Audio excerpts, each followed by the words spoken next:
বৃহস্পতিবার মাগরিবের চাঁদ ওঠার পরের থেকে জুমার দিন আজকের দিনে মাগরিবের আগ পর্যন্ত পুরোটা সময় এক বৈঠকে না পারেন ভাগ ভাগ করে পড়েন। কয়টা আয়াত, কত সময় লাগে একটু করে তেলাওয়াত করা। এটা প্রাত্যহিক কিছু আমল আমাদের জীবনে থাকতে হবে ভাই। দুনিয়া একদিক হয়ে যাবে, আমার আমল এটা আমাকে করতে হবে। হাঁড়ি পাতিল, সংসার, বাচ্চা কাচ্চা, ঘর গুছানি, দোয়া পাকলা, ভালো রান্না সব আছে। মা বোনদের সূরা কাহাফের প্র্যাকটিস আপনি রাখেন সব একদিকে, আগে সূরা কাহাফ, তারপর অন্য কিছু। আপনার স্বামীকেও পড়াবেন, আপনি নিজেও পড়বেন, বাচ্চাদেরকেও পড়াবেন, পারবেন ইনশাআল্লাহ। সূরাতুল কাহাফের তেলাওয়াতটা আমরা কিন্তু বেশিরভাগ মানুষ এই আমলের থেকে বেরিয়ে যাচ্ছি। এই আমলটা আমাদের দরকার। এক সপ্তাহ থেকে আরেক সপ্তাহ পর্যন্ত নবীজি বলছেন এটা তোমার জন্য আলো। সুবহানাল্লাহ বলবেন না? না ভাই, কিভাবে আলো আমি জানি না, এটা অদৃশ্য আলো। আমি তো সব আলো দেখি না। আমার না বুকের মধ্যে শ্লেষ্মা, ডাক্তার বলছে একটা এক্সরে করেন। ওখানে যাওয়ার পর বললো থুতনি এই জায়গায় দিয়ে দাঁড়ান, 2 হাত প্রসারিত করেন, বললে টাইনে দম বন্ধ করবেন, এরপরে ছেড়ে দিবেন। দম বন্ধ করে ভিতরতে বাইরে হয়ে গেছে। কি হলো বুঝলেন না তো কিছু। পরে দেখে কালো এর মধ্যে পুরা বুক ভর্তি শ্লেষ্মা, বলছে নিউমোনিয়া হয়ে গেছে, তাড়াতাড়ি হাসপাতালে ভর্তি হন। আমি তো কোনো কিছুই দেখলাম না, কালো পেপারের মধ্যে কোন আলো দিয়া আমার বুকের নিউমোনিয়া খুঁজে বের করলো। আপনি সব আলো দেখতে চান কেন? নবীজি বলছেন সূরাতুল কাহাফ তেলাওয়াত করো, এই সপ্তাহ থেকে আগামী সপ্তাহ তোমাকে গাইড করবে। সুবহানাল্লাহ বিহামদিহি। রিমান্ডার সূরা কাহাফের থেকে বড় আমল আছে? বৃহস্পতিবার মাগরিবের চাঁদ ওঠার পরের থেকে জুমার দিন আজকের দিনে মাগরিবের আগ পর্যন্ত পুরোটা সময় এক বৈঠকে না পারেন ভাগ ভাগ করে পড়েন। কয়টা আয়াত, কত সময় লাগে একটু করে তেলাওয়াত করা। এটা প্রাত্যহিক কিছু আমল আমাদের জীবনে থাকতে হবে ভাই। দুনিয়া একদিক হয়ে যাবে, আমার আমল এটা আমাকে করতে হবে। হাঁড়ি পাতিল, সংসার, বাচ্চা কাচ্চা, ঘর গুছানি, দোয়া পাকলা, ভালো রান্না সব আছে। মা বোনদের সূরা কাহাফের প্র্যাকটিস আপনি রাখেন সব একদিকে, আগে সূরা কাহাফ, তারপর অন্য কিছু। আপনার স্বামীকেও পড়াবেন, আপনি নিজেও পড়বেন, বাচ্চাদেরকেও পড়াবেন, পারবেন ইনশাআল্লাহ। আন্দাজে ইনশাআল্লাহ বলেন, ফাঁকি যুগে ইনশাআল্লাহ, এগুলো চট করে ইনশাআল্লাহ বলা মানে এটা হবে না। আমার বুঝে সুঝে ইনশাআল্লাহ পারবেন ইনশাআল্লাহ। এই জুমা যদি মিস হয়, আগামী জুমার থেকে আমাদের জন্য সূরাতুল কাহাফ মিস না হয় ইনশাআল্লাহ, পারবেন ইনশাআল্লাহ।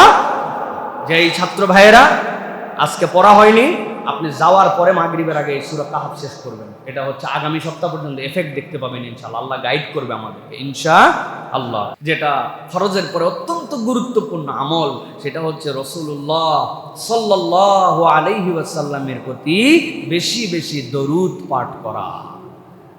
নবী করিম সাল্লাল্লাহু আলাইহি ওয়াসাল্লাম বলছেন, মান সাল্লা আলাইয়া ওয়াহিদাতান সাল্লাল্লাহু আলাইহি আশারা।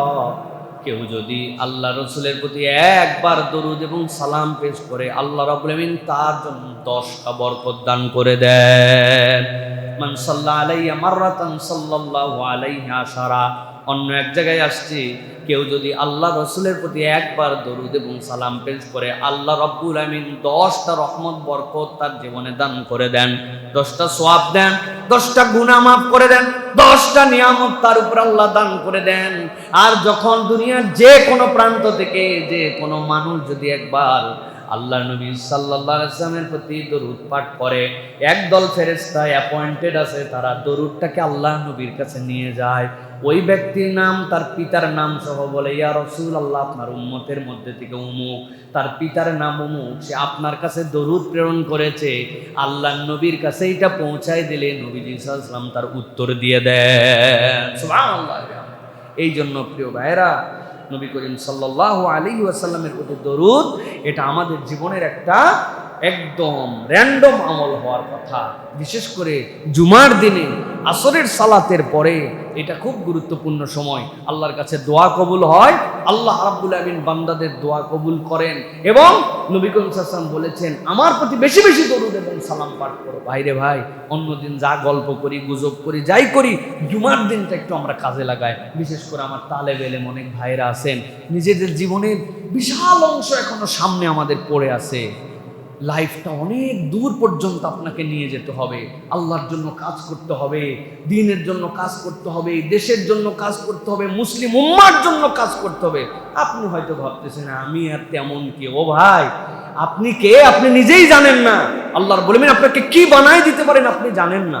এর জন্য আপনাকে প্রথমে ঝেড়ে ফেলতে হবে এই হীনমন্যতা, যে আমি কে, আমি সেই একজন হব।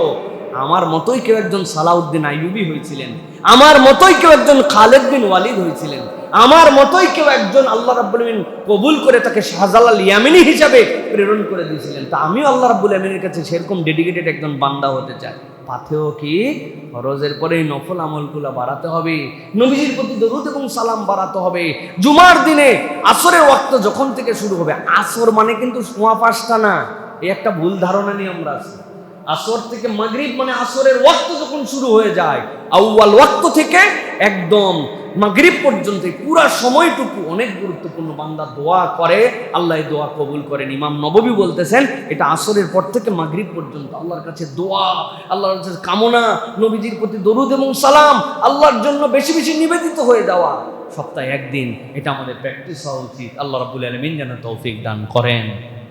প্রিয় ভাইরা, আর সাথে সাথে সূরাতুল কাহাফের তেলাওয়াতটা আমরা কিন্তু বেশিরভাগ মানুষ এই আমলের থেকে বেরিয়ে যাচ্ছি। এই আমলটা আমাদের দরকার। এক সপ্তাহ থেকে আরেক সপ্তাহ পর্যন্ত নবীজি বলছেন এটা তোমার জন্য আলো। সুবহানাল্লাহ বলবেন না? না ভাই, কিভাবে আলো আমি জানি না, এটা অদৃশ্য আলো। আমি তো সব আলো দেখি না। আমার না বুকের মধ্যে শ্লেষ্মা, ডাক্তার বলছে একটা এক্সরে করেন। ওখানে যাওয়ার পর বললো থুতনি এই জায়গায় দিয়ে দাঁড়ান, 2 হাত প্রসারিত করেন, বললে টাইনে দম বন্ধ করবেন, এরপরে ছেড়ে দিবেন। দম বন্ধ করে ভিতরতে বাইরে হয়ে আসলে হয়ে গেছে। কি হলো বুঝলাম না তো কিছু।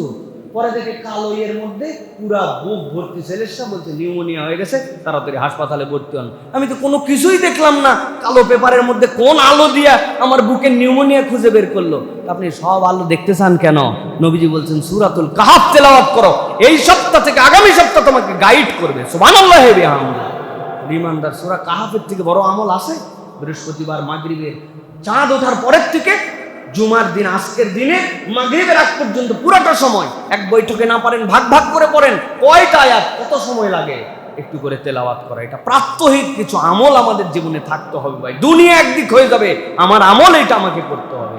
হাঁড়ি পাতিল, সংসার, বাচ্চা কাচ্চা, ঘর গুছানি, দোয়া পাকলা, ভালো রান্না সব আছে।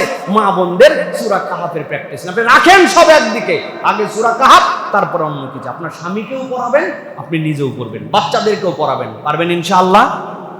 আন্দাজে ইনশাআল্লাহ বলে নেন, হাঁকি যুগে ইনশাআল্লাহ। এগুলো চট করে ইনশাআল্লাহ বলা মানে এটা হবে না। আমার বুঝে সুঝে ইনশাআল্লাহ পারবেন ইনশাআল্লাহ। এই জুমা যদি মিস হয়, আগামী জুমার থেকে আমাদের জন্য সূরাতুল কাহাফ মিস না হয় ইনশাআল্লাহ। পারবেন ইনশাআল্লাহ? যে এই ছাত্র ভাইয়েরা আজকে পড়া হয়নি, আপনি যাওয়ার পরে মাগরিবের আগে এই সূরা কাহাফ শেষ করবেন। এটা হচ্ছে আগামী সপ্তাহ পর্যন্ত এফেক্ট দেখতে পাবেন ইনশাআল্লাহ। আল্লাহ গাইড করবে আমাদেরকে ইনশাআল্লাহ। তাহলে এইটা গেল 6 নম্বর। সর্বশেষ যেটা বলবো, রাসূলুল্লাহ সাল্লাল্লাহু আলাইহি ওয়াসাল্লাম বলছেন যে মানুষের জিন্দেগিতে ফরজ ইবাদতের পরে নফলের মধ্যে থেকে শ্রেষ্ঠ কাজ হচ্ছে অপর মানুষের জন্য উপকার চিন্তা করা, উপকার করা। নবী করিম সাল্লাল্লাহু আলাইহি ওয়াসাল্লাম বলছেন আহাব্বুন নাস ইলাল্লাহ আনফাউহুম লিন-নাস। আল্লাহর কাছে সবচেয়ে প্রিয় মানুষ সে যে মানুষের উপকার চিন্তা করে। সুবহানাল্লাহ।